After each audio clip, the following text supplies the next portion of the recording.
Salutations guys, this is Dante with a slightly delayed resource pack roundup. Hen, Shin. And today guys we look at Storyblock 2.1 by Superklaro. And it's a 128-bit hand-drawn behemoth. Now starting where we normally do with the flowers, you can see these are all absolutely gorgeous biro budded beauties. Just have a look how these really thick lines just bring out every single petal. Even with these purple bells over here. Wonder what was wrong with the colour blue. Now with the brick ship house itself, you can see our jungle planks today look really lovely darkish brown. But most notably we have a vertical plank as opposed to the small standard horizontal planking, which is absolutely brilliant. Slightly non-conformist, but I can deal with that. You can see the actual bricks themselves in the red brick are really popping with those thick black borders, little dimples and spots. Really nice. Now heading through, again, some lavishly designed doors with a little cross hatching there. Everything in here, but one or two bits really does work together. Now you can have a look. We have our vanilla clock and compass here, and then onto the appliances. We have our dispenser, dropper, hopper, furnace, and our cauldron. Now the UI is vanilla on everything here, but do note that we have custom text and all of the entities look absolutely surreally nice. We have again our jukebox and our trap chest, which is again in vanilla. Hopping across, well, you can see the difference between the two chests, but do notice the ornate work which has gone into each side of the regular chest, which is really gorgeous work. We have here our note block, ender chest. It is vanilla, but do note the particles going in there are all custom and fluffy. We've got our anvils here with a lovely brush pen detailing on the top there with the damage, and an amazing array of quite complex looking bookshelves and workbenches. Now hopping on top of the bed, you can see it does work together as a pattern, although it does have a twin set, slightly scary looking teddy bears there. Don't know if I'd want to cuddle up to that guy with those claws there. Now hopping out here, we'll go to the penitentiary. Okay guys, so here we have Steve and Steve all looking though vanilla, which you will get used to. Because we head in and we have, yep, a lot of vanilla mobs. So I will scoot past these guys, nothing to see here. And again, the paintings are vanilla too. But we'll hop across it because there is still plenty to be seen in the penitentiary. So up here, you can see that the stained glass here is absolutely lovely with all the different little etched and sketched borders around the glass, all of which look really unique. So you can have different variances of building. Doesn't work so much together, but it's still a really beautiful style. Now hopping down, let's have a look at the animals. Okay, again, the animals, pretty much every mob in the game is vanilla. But you can see the custom mushrooms on top really do look nice on our evil mushrooms. Scooting past most of these guys, we come to the vegetable patch. Now we have some pretty funky and sleepy looking pumpkins there with their little plant noses poking out, and some delicious looking melons, although I do like the look. It has a dial on though, as if all the melons have been set to 11. Really cool.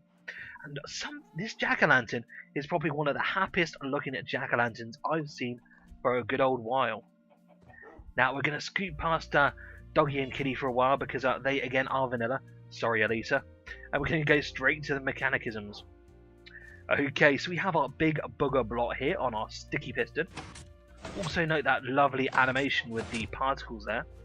Same here with the oh, there you go, with the regular piston. Not going to show you the TNT, but for you redstone lamp fans, there you go.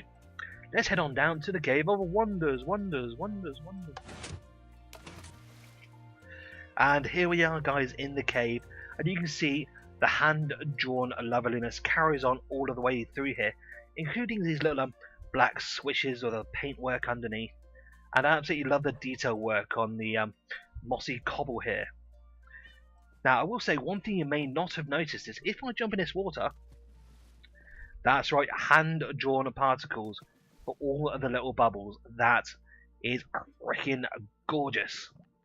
Now also is gorgeous, the entities here are all unique. Give or take the lapis lazuli, which is yet to be updated, but the sandstone blocks are a real treat. Now hopping through, we have the trees here. Now you can see here we have the oak, which is the slightly lighter wood with its swirly, whirly bark here. And I really do like the amount of attention which has been paid to the ring here. I do love it when people pay attention to the ring. And we have here our spruce with the tight spines here. And we have our crackly, crumbly bark. Although the wood is slightly light for me, being the spruce. Hopping across, we have our birch or tiger trees here. Again, slightly more open leaves. We have lovely smudged, inky felt tip pen effect on the bark here, and the lighter boxy wood we're kind of used to with the birch. And here we have the dark oak. Again, a lovely swirly, hand-drawn custom bark, looking lovely on here with the slightly darker leaves. And again, we now have the vertical planks. Now we have the acacia here with almost a bandage striped mummified effect here for the bark, and a very bright salmon wood here, which really does scream, I am what I am. And you certainly are, sir. And finally we come to the jungle tree here, with lovely spiky leaves here of all sorts, lovely Charlie Brown stripes for the wood, and a vertical dark wood. Now it is a bit odd, it's almost as if the spruce wood and the jungle wood have been swapped around. I don't know if that's on purpose, but it is kind of cool, each to their own. Now before I head to the nether, for our cactus and reed fans, quah. Let's head on down to the nether. And here we are, guys, in a very dark and gloomy nether with our black netherrack here. Now I will say we've got a few things which are still vanilla. We have our nether brick here, which is still vanilla, but doesn't detract too much from the overall effect. Here we have our nether quartz ore, which I really love, with just a few white marshmallowy nuggets here sticking out of the black. I do love these hand-drawn stripes and breaks in the marble up there. The soul sand has got its soul, but unfortunately it's the soul of the nether Minecraft. So that's something which might need to be worked on in future updates. And we have some gorgeous glowstone. Although, is it just me, or does it look like a lady's chest and a big pregnant belly? Once seen, it cannot be unseen. Now, as you can see, all the mobs here are in their vanilla form. Although the glass really does look gorgeous with this lovely, like, scientific almost effect there. You can't get me. And here we have our field of torches. Now, jumping over to look at the nether, it really does look awesome. The black netherrack doesn't really detract from the nether, but produces lovely rest red depth fog. And lovely flyover effects there. It would be nice if the soul sand was custom, but everything does work together. I really do like this nether. And let's head through to the area of judgment. And here we are at a very rainy area of judgment, although it does give you a chance to look at the really epic rain drops, which are all hand drawn as well. Although it does mean our lovely strawberry cake with its big black borders there can get rather soaked. Now here we have the end stronghold, and I really love how these big thick black borders on the stone bricks here really bring out the bars and the lava. Although we do have vanilla end portal, I'm sure that's going to be worked on. So here we have our end section with a lovely almost pebble-like glistening obsidian and our dead giraffe-like vanilla end stone. It really does look like a dead giraffe. Oh, hopping past our sheep, we get to the area of judgment. So guys, what do I think of this pack with my high squeaky voice? It is an absolutely awesome texture pack. I really love how everything has hand-drawn, really delicious and luscious with their big thick black borders.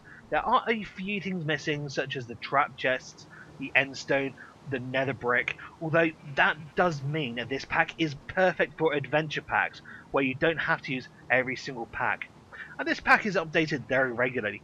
The last update, the 2.1 update, was the 10th of April 2014, not too long before this was recorded. So guys, this is Dante Solablood, giving you a thumbs up on this pack with a T to the T to the F to the M. Ta-ta for now.